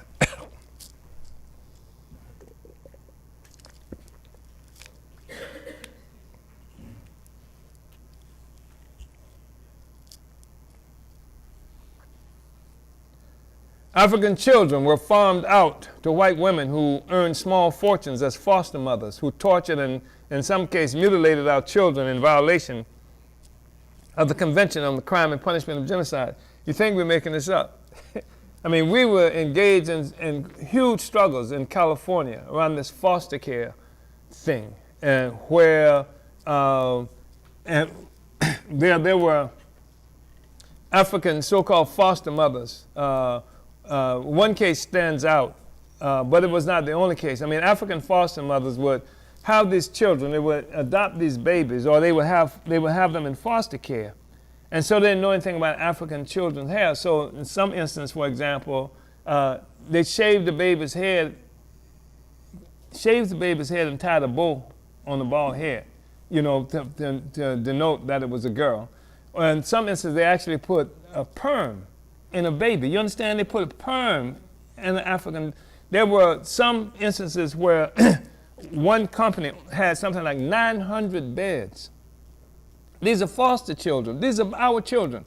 Sometimes if a child was born and the mother was addicted, they'd be right there at the hospital to take the baby. Listen, they'd take the baby as soon as it was born and then farm it out to some foster care institution. So there was one woman who had actually, we engaged in a struggle with her. She would take these African babies, and because you got more money for a child if the child had some kind of ailment, she literally took the children to the doctors. She had doctors who moved the spleen. This is the babies, you understand? And did other kinds of stuff. They'll inject them with fecal matter and stuff, like you have on the this drip thing that comes in intravenous. I mean, all kinds of horrible stuff. And when she was arrested for this, they came up with this disease, Munchausen by proxy kind of disease, and they said that this is something that afflicts some people who want to get attention from medical forces, and that's why they do it. But the lie to that is given by the fact that she had children of her own, and she didn't do that to her children. These were African children they did it to. This is the life that we live. This is colonialism of the worst, darkest, most obscene kind. And this is why this nonsense about just fighting against racism to improve this thing is ridiculous and will keep us on a dead-end street. And this is what we must understand about our reality and our relationship to imperialism in the real world, not something that we wish it would be, and why we have to be a self-governing people in charge of our own affairs. So the whole of the North American colonial community of intellectuals hungrily jumped on the anti-African bandwagon. A concerted effort was to use the consequence of the drug economy to prove the pathology of the African community became a goal of colonial academia. Pathology means that disease, right? And so what they had determined, these social workers and intellectuals had determined that the African community suffered a pathology, that we were a pathological community, we were a diseased community, and so what they were all involved in doing was curing us. And so this is the whole colonial academia was involved. This is not, all of academia, universities and what have you were teaching courses and stuff dealing with this. Petty bourgeois, pro-independence black nationalists from a variety of organizations joined in the attack on the African working class. In some instances, actually supporting the colonial occupied military forces in their attacks on the colonized population in the name of, quote-unquote, taking back our communities. At least one organization, the Provisional Government of the Republic of New Africa, made participation in the U.S.-led war against drugs a part of its strategy to weasel reparations from the white rulers. Like other apologists for the colonial terror being inflicted on our community, these black nationalists, would-be leaders, defined the U.S.-imposed drug economy and its aftermath as self-inflicted. So this was a self-inflicted thing that we were dealing with. Another path taken by supporters of the counterinsurgency within our movement was to attack the morality of our people as the basis of the drug assault. This was a religious approach that was advanced by the Nation of Islam that also worked with the police to take back the community while never working with the African people to take back the community from the vicious, murderous military occupation force known as the police. The African government, and made possible in part by the counterinsurgency war that had effectively neutralized the most influential organized components of the anti-colonial struggle. It was this quote-unquote voluntary aspect of the drug war that made the counterinsurgency so effective. It gave the appearance of the victim being the perpetrator. Nevertheless, there was a common refrain within the African colony that recognized, quote, we don't have the planes and ships to bring the drugs into our community, unquote. This popular statement echoed countless speeches by myself and many party-led demonstrations exposing Uncle Sam as the pusher man, demanding the U.S. government stop the war against the African community. Only our party, the vanguard and advanced detachment, never stopped defending, engaging, and upholding the interests of the African working class, while neo-colonial politicians and celebrities such as Jesse Jackson viciously attacked their 1,000 residents. This is not broken down by nationality, but it's no secret that one reason the U.S. had the highest rate of prison incarceration in the world is because Africans, who represent 13% of the U.S. population, count as nearly 50% of the prison population. In fact, 1 out of every African people in prison in the entire world is an African in the United States. This is a significant figure, not only because the large population of China and India must be factored into the equation, but also because the entire billion-strong population of colonized Africans throughout the world is also factored into this equation. So out of all the people on the planet Earth who are in prison, 1 out of every 8 is an African in this country. So Darren Wilson is just, a pinprick when you talk about the contradiction that we are suffering from. Initiated in virtually every politician running for political office, often including Africans, ran on a platform of a public policy of police containment of the African community. Our success in building the party and the fact that our movement survived the counterinsurgency that defeated the Black Revolution of the 60s should not be interpreted to mean that we were untouched by the U.S. counterinsurgency. In Izwe-Letu Africa, the political report to our third Congress that took place in the week of September 1990, the first week of September 1990, we stated, it was the resilience of Jomo and the party that denied the counterinsurgency its ultimate victory. For although the Black Liberation Movement was destroyed as a movement, the birth of the party in 1972 as a part of the revolutionary continuum was the birth of a political force that was clear on its mission to complete the Black Revolution of the 60s. Our party was founded in May of 1972 by the merger of three previously separate others were the Black Rights Fighters in Fort Myers and the Black Study Group of Gainesville, Florida. JOMO was the dominant organization by virtue of its political experience, its longer history, and its urban working class base and character. The Black Rights Fighters was essentially an organization of migrant farm workers and organizers, and the Gainesville Black Study Group was an organization of community-based students and intellectuals. Both the climate of political terror directed at the revolution and our own inexperience prevented the use of a founding Congress or some other publicized mass meeting to bring the party into existence. The earlier Jomo efforts to build a revolutionary party in 1969 and 70 had been successfully blocked by the U.S. counterinsurgency. Even as the brutal U.S. colonial war was being directed at our movement, JOMO had organized regular monthly meetings of progressive African organizations throughout the state of Florida. It was precisely because JOMO was able to recognize the need to defend our revolution that it saw the monthly meeting as leading to the creation of a statewide party, unquote. The June 15th through 19th, 1970 issue of the Breading Spear, JOMO's political organ at the time, reported on that month's meeting. And this is important. Quote, several black organizations ended their fourth statewide black caucus since March on June 6. As a result of the fourth caucus, several things happened. It was decided that JOMO and the Burning Spear are the official information and communications apparatus for the state movement. The need and name for the black political party in the state was established. Details are to be worked out at the next caucus scheduled for Miami. The name of the party is the African Nationalist Progressive Party. The following long selection from Izwe-Letu Africa is important for what it reveals about the serious anti-democratic and terroristic measures used by the U.S. bourgeois colonial state to crush our movement. We recounted then. However, at the July Miami meeting, one of the meeting participants whom JOMO came to suspect as a government agent, provocateur, successfully fought from an anti-party ultra-leftist position to block the group from consolidating JOMO's party-building effort.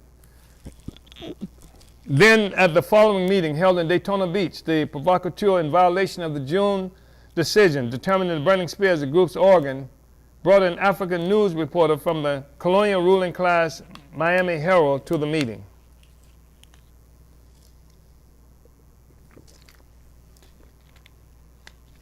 The consequence of this was an article in white ruling class publications throughout Florida on the morning following the meeting, which told of sinister efforts being by members of the Black Liberation Army who were holding secret the article because he felt we needed the publicity, and that the group refused to expel him for this blatant and dangerous provocation meant that the government was successful in having the statewide meetings die on the vine.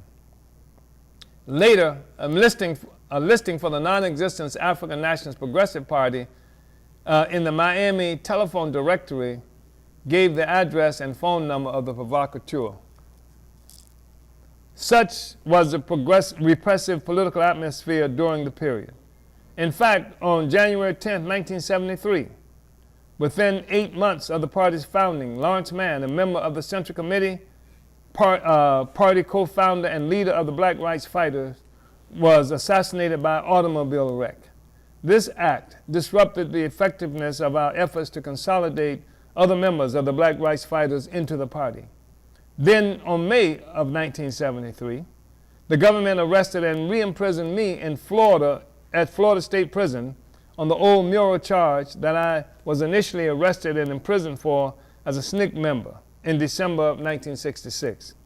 However, our young party was able to mount a fierce resistance to my re-imprisonment and forced the government to release me within 2 months. But the government was not finished. After having attacked our newly founded party at 2 of its 3 legs, Fort Myers with the murder of Lawrence Mann and St. Petersburg with my arrest and re-imprisonment, the colonial bourgeoisie attacked the party in Gainesville in June 1973. This attack came in the form of a concerted effort to chase Couture Carey, a Central Committee member and party co-founder, out of the city. Born and reared in Virginia, Carey was fired from her job as a school teacher, having been isolated by outright FBI slander, which accused Carey of keeping a cache of weapons. The FBI also established a campaign of terrorizing Carey's neighbors in the rural community where she lived. You know, there's this struggle, this black identity extremist thing, and this brother in Dallas, Texas, who was accused of having a weapon, and that was the basis of jailing him. This is the history. You know, they create these, contrived bases for arresting us and moving against our movement. This effort was led by the FBI and a North American former principal at a predominantly African high school who had become a city commissioner. The city commissioner, who had functioned in the military as a counterinsurgency expert and had written manuals on counterinsurgency, which were in the local public libraries, used counterinsurgency expertise and connections and his position as city commissioner to launch his attack on Carey.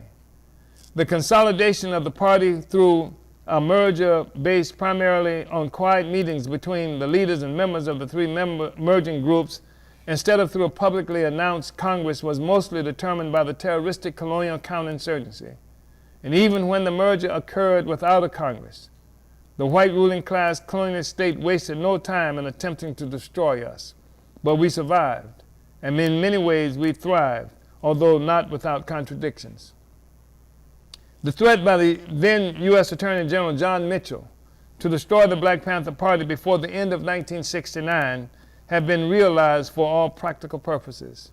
Indeed, it is important to remember that the Black Panther Party was the main target of Sundiata Acoli, as well as other anti-colonial African patriots of the Black Liberation Army, such as Herman Bell, Albert Noor Washington, and others.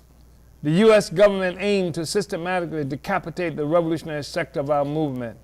George and Jonathan Jackson were executed by government agents. 43 rebelling prisoners and their captive guards were massacred in Attica prison, and more than 40 African prisoners were wounded by government troops at Florida State Prison, acts which had successfully followed the incarcerated revolution into the prison and set upon it with genocidal efficiency. Although it was also a target of the vicious counterinsurgency of the 60s, suffering government infiltration, agent provocateurs, helicopter and armored vehicle attacks on our community base, massive arrests, beatings, and assassination attempts directed at me as its leader, Jomo was able to survive and lead the work to build the African People's Socialist Party in 1972, unquote. Another objective component of the U.S. counterinsurgency was the whites who love us, as they were characterized in Occupy Tanzania by Robert Sobukwe, a primary leader of our struggle there. These whites were the leftists, including Marxists and other socialists and communists, who made regular forays into our communities from the comfortable and generally safe libraries and cafes where they usually resided. They all expressed sympathy for our plight and cause, but not enough to get off the backs of our oppression or to unite with our fight for self-determination. With few exceptions, they did not recognize that the socialism or communism they claimed to seek was to be found in the struggle for the liberation of our people. Instead, they sought to show us the errors of our ways and introduce us to the science of revolution that required Africans and others colonized within current U.S. borders of the U.S. to submit to the leadership of the colonizers that they call workers. Many of these white left opportunists also politically supported and financially backed neo-colonial politicians who were beginning to be elected to office in great numbers throughout the U.S. after the defeat of the Black Revolution.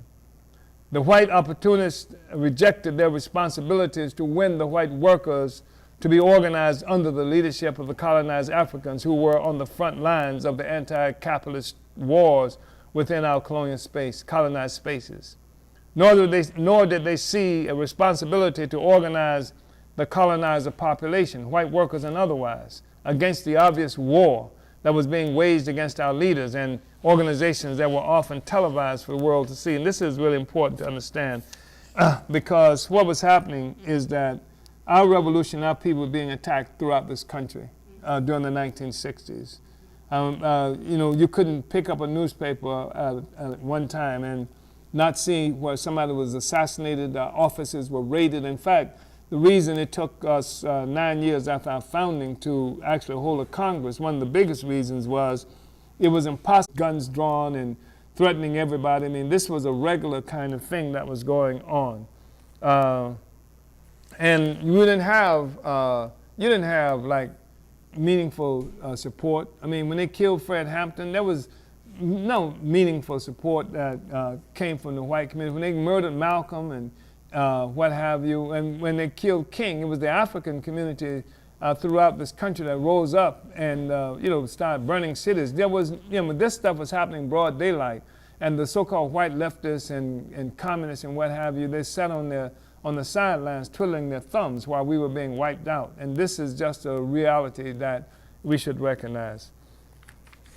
Objectively, their role was no different than the strategy outlined in the August 1967 COINTELPRO memorandum to prevent anti-colonial coalitions from developing, to prevent our organizations from gaining respectability, and to prevent the long-range growth of our movement.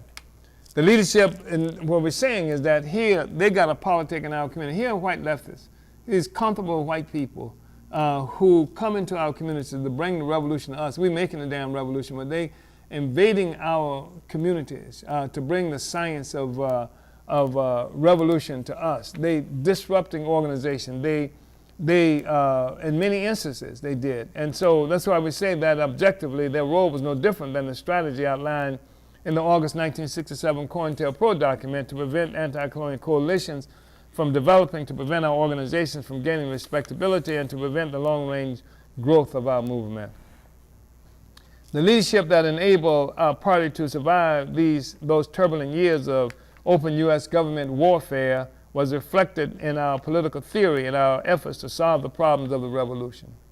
We did not, like some cultural nationalists, conjure up esoteric explanations within which our reality had to fit. We have always been practical revolutionaries. Our foray into theory was made necessary by the shortcomings of the inadequate explanations and solutions that we had inherited after the defeat of our revolution.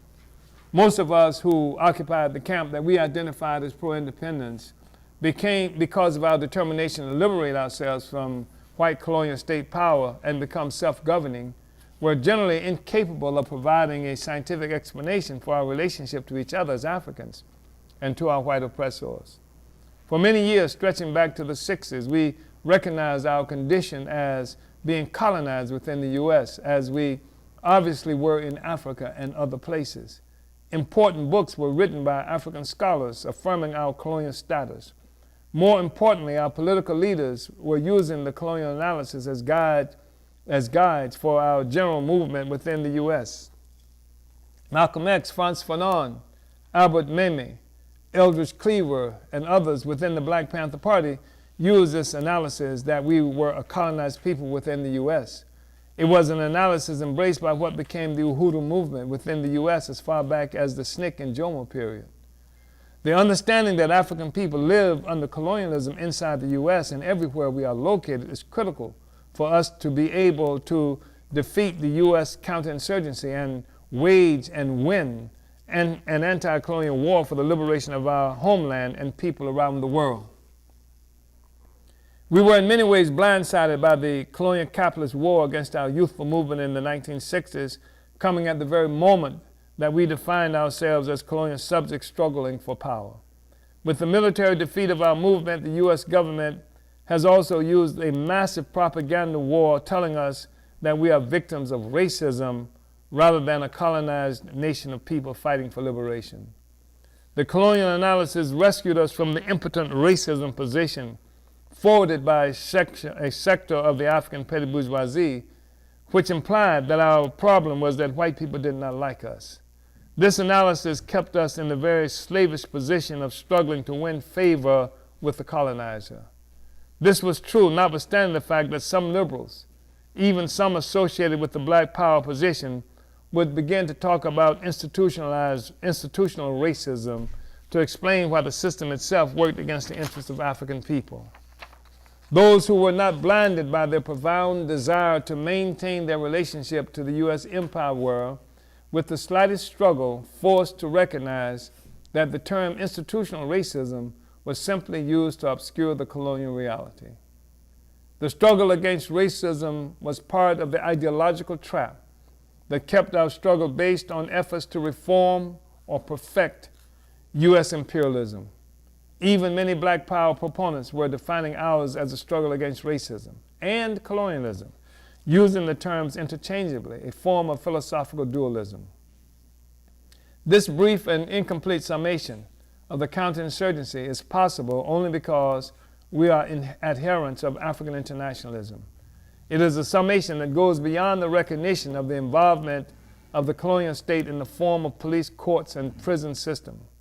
It also recognizes the role of counterinsurgency in causing confusion within the nation of our collective identity, a collective identity that is absolutely necessary for any liberation struggle to achieve a successful, united, anti-colonial victory. Uhuru. So, we can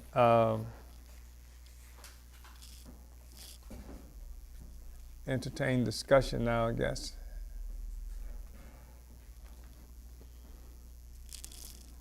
Uhuru. Uhuru. Round of applause for that. Uhuru.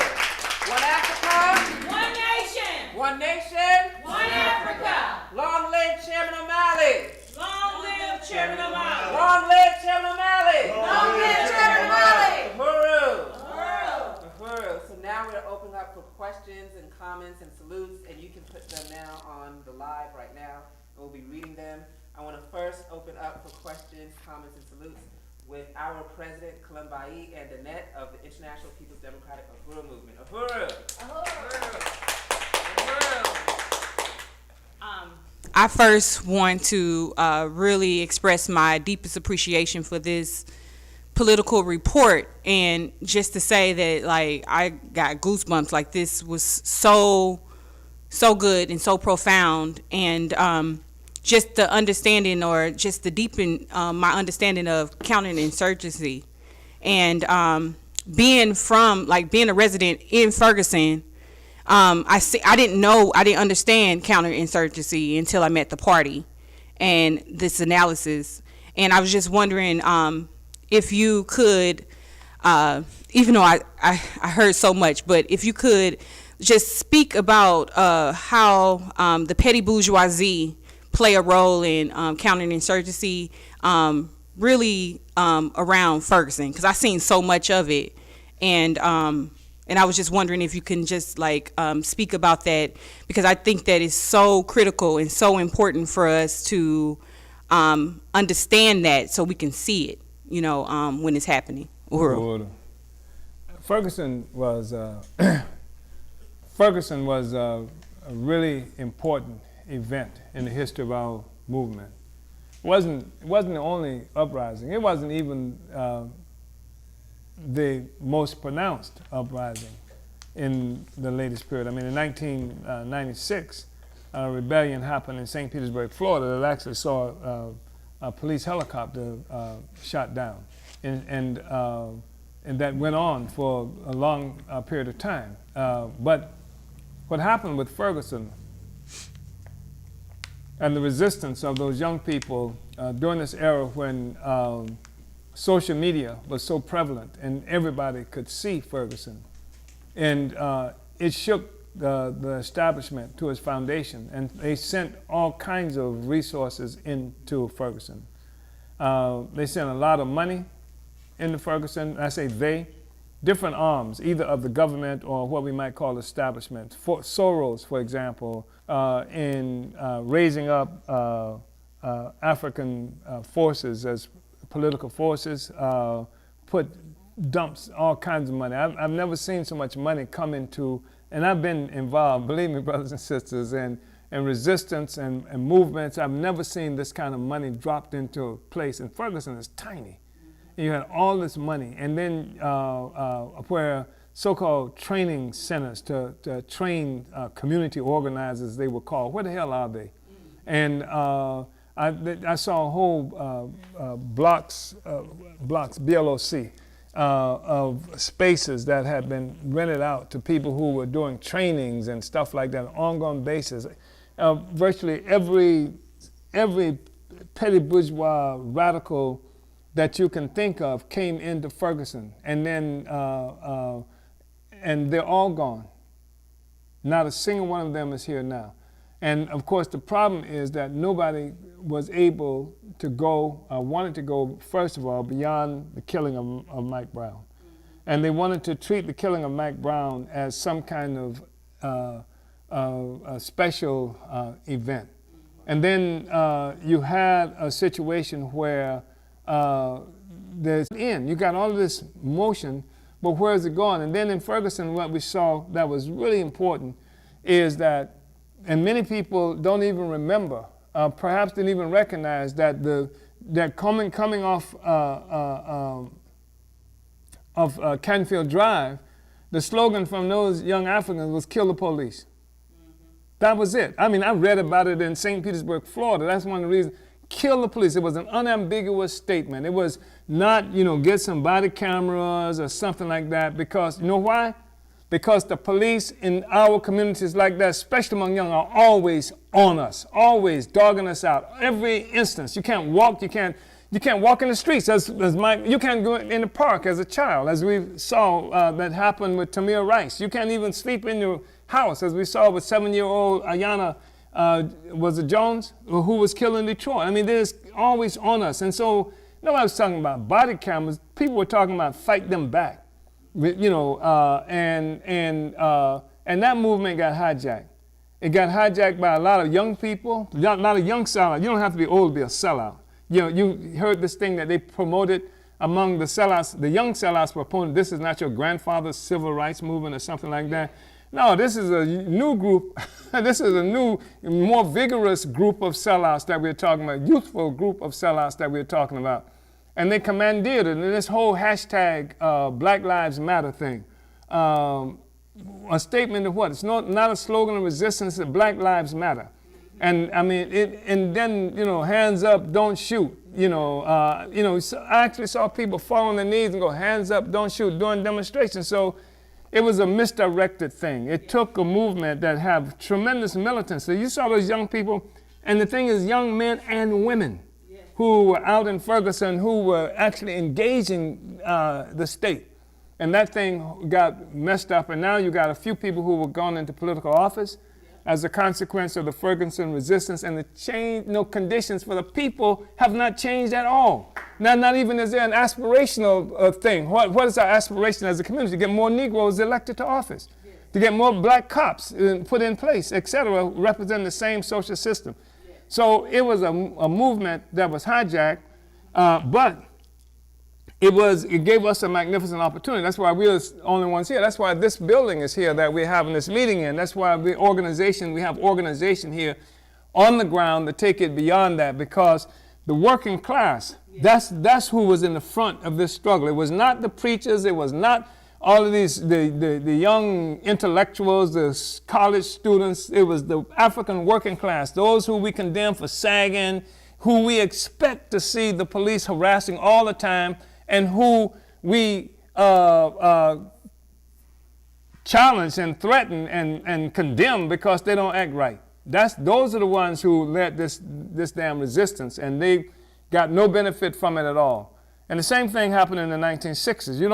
The real heroes in these cities around the country, you don't know their names, but they were the ones who were on the front lines. You didn't see many collar-wearing preachers out there on the front lines in this struggle. Those were the workers who were the ones on the front lines, and their names have been erased from history, and now they're not even recognized, generally speaking, for the contributions that they've made.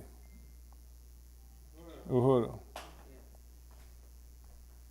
What happens is the petty bourgeoisie, as better organized than workers. You know why the workers are not better organized? Because the white power killed the leaders. Yeah. They destroyed they killed, assassinated the leaders, destroyed the organizations, and then pumped up these quislings, you understand, put them up there. Malcolm X used to describe them and says that in place here. And they're all contemptuous of the working class. They have nothing but contempt for the African working class and for African people, generally speaking. But now we have our own voice. We captured our own voice with the founding of the African People's Socialist Party. And this is a movement that is growing. This Congress, one of the reasons this Congress is so important. It's a critical moment in history right now. Yes. Uhuru. Uhuru, thank you for that, Chairman. You can go to apstcongress.org to find out more about the Congress. We have a comment and salute from Mensa Anjanako from Las Vegas, Nevada. I really appreciate this part 3 of the political report. Ajunica. Yeah. I really appreciate this part 3 of the political report of the 7th Congress. The research and science of the chairman is empowering the African working class and other colonized people. Unity, Chairman Omali Shatella. Uhuru. Uhuru. Now we have a question from Comrade Tachara. Uhuru. Uhuru. All right, Uhuru. Uhuru, Comrade. Yeah, I want to thank you, Chairman, for really, arming us, the African working class, with advanced revolutionary theory. Nobody is putting it on the table like that. You have a whole slew of movements right now and a whole spattering of ideologies that have no coherence, and they certainly are not pushing people to any kind of revolutionary conclusion, as well as revolutionary organization. And so I wanted to talk about, reform and revolution, because you brought that up. And so even now you have a lot of people who are adopting the slogan, they're kind of morphing our slogan of revolution is the only solution, and they're saying stuff like reform and revolution is the only solution. Or they'll acknowledge in some form that, revolution must be the conclusion, but they don't tie any reformist objectives to a revolutionary conclusion. And the party has been able to do that. We recognize we have to struggle for certain kind of reforms, but we have the capacity to tie those reforms to revolutionary objectives or outcomes. So I want you to really speak to that distinction. I think you've done it, and I think that's and that's absolutely true, because revolutionaries and revolutionary theory can lead us to reform, but reformers and reformist theory cannot lead us to revolution. You understand? And that's the critical thing. And everything that we do that constitutes reform is to put us on a higher platform toward our objective of revolution. When we say revolution, we want to be clear. We mean that African people must have absolute control over our own lives, our politics, our economy, to be a self-governing people, period, 1. 2, we mean that this revolution, for it to be meaningful, must be attached to the total liberation and unification of Africa and all African people around the world under the leadership of the African working class. That's what we are fighting for. If you ain't talking about that, you ain't talking about no revolution. You're just flapping your gums, and you're allowing the same social system to stay in place.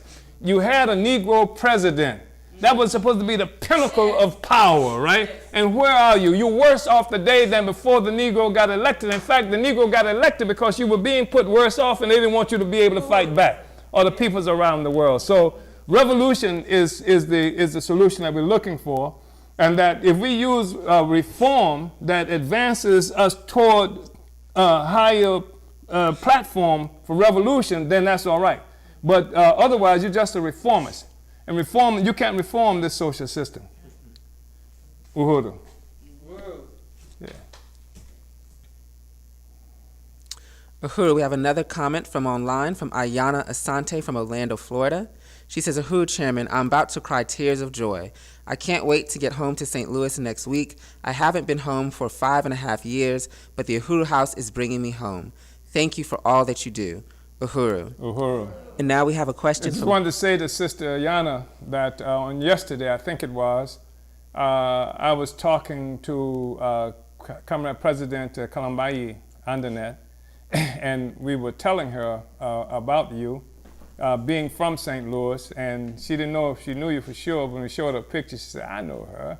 So, African working class, and because that type of ideology itself, well, understanding the difference between the petty bourgeois and the African working class really gives us a point of focus on how we achieve our objectives as the African working class.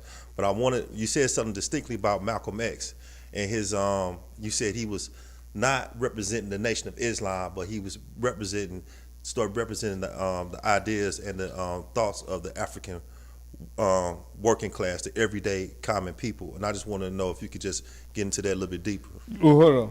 Yeah, what I said was that I mentioned that that it was Malcolm who was the real influence for the African liberation movement, not only here, but in many ways, other places around the world. In fact, in Iran, one of the leaders of Iran, maybe 4 or 5 years ago, talked about, or maybe it was longer than that, when Colin Powell was still around, that I think it was Colin Powell who he distinguished from Malcolm X. And people respected Malcolm X because he really was on the forefront in this attack against white power. And what I said was that it was Malcolm and not the nation. By that, I meant that you have never heard before or since Malcolm X anybody who was a member of the Nation of Islam, including its current leader, talk about revolution, explain revolution, call for revolution, and make the kind of analysis that would arm people to struggle. Who talked about Vietnamese, said that was a revolution. He talked about how the white man cannot win another ground war. That Malcolm really was the one who did that. That was not the Nation of Islam. And in fact, what we know about Malcolm, those of us who were keeping up, was that the nation silenced and ultimately expelled Malcolm because they said because of the statement he made after the assassination of John Fitzgerald Kennedy, who at the time was the head of the imperialist monster. And when Kennedy was assassinated, Malcolm violated a directive from Elijah Muhammad that no one should say anything on that. And they asked Malcolm about it, and Malcolm said that, well, it's to him, said, I'm an old farm boy myself, and to me, you know, what I see is the chickens coming home to roost. And what he was talking about specifically, most people didn't necessarily connect it, is that Kennedy, when he was the president, this beloved terrorist thug, Vietnam had this neo-colonial regime in the southern part of the country, and they had trouble controlling the neo-colonial puppets. And one, I think his name might have been Ding, wouldn't carry out all of the orders. Not that he was revolutionary, he was just doing stuff he wanted to do for himself, and Kennedy had him assassinated. And so when Kennedy was assassinated, Malcolm said the chickens have come home to roost, and that was the excuse used. But the thing is that they were struggling with Malcolm even before that. And they were challenging Malcolm because they said Malcolm is moving away from the word, from the religious aspect, and moving too much into the world with the political analysis and stuff that he was involved in. And so those struggles had already begun to happen within the hierarchy of the Nation of Islam. And so we define that as a split between that sector that was close to Malcolm and the religious obscurantists and et cetera. And like I said, Malcolm was the one who gave us revolution. You didn't hear it before, you haven't heard it since. Not from anybody associated with the Nation of Islam. Uhuru. Uhuru. Uhuru. Thank you everybody for tuning in. We got so many questions and comments and salutes. They will be answered by our comrades from the Department of Agitation and Propaganda. We cannot get to them all because of the time limit. What a profound and amazing chapter this was. Thank you so much. Thank you so much to Chairman Amalia Shatella and all the hard work that he has done. And we really appreciate this political report. Please stay tuned in for next week when we'll be reading Chapter 4, Uhuru. Uhuru.